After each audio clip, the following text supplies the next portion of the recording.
యెహోవా హస్తము నా మీదికి వచ్చెను. నేను ఆత్మవశుడనై ఉండగా యెహోవా నన్ను తోడుకొని పోయి ఎముకలతో నిండిన ఒక లోయలో నన్ను దిప్పెను. ఆయన వాటి మధ్య నన్ను ఇటు అటు నడిపించుండగా ఎముకలు అనేకములు ఆ లోయలో కనబడెను. అవి కేవలం ఎండిపోయినవి.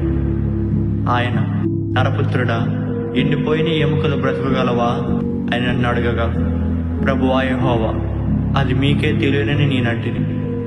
అందుకు ఆయన, ప్రవచనమెత్తి ఎండిపోయిన ఎముకలతో ఇట్లనము, ఎండిపోయిన ఎముకలారా, యెహోవా మాట ఆలకించుడి.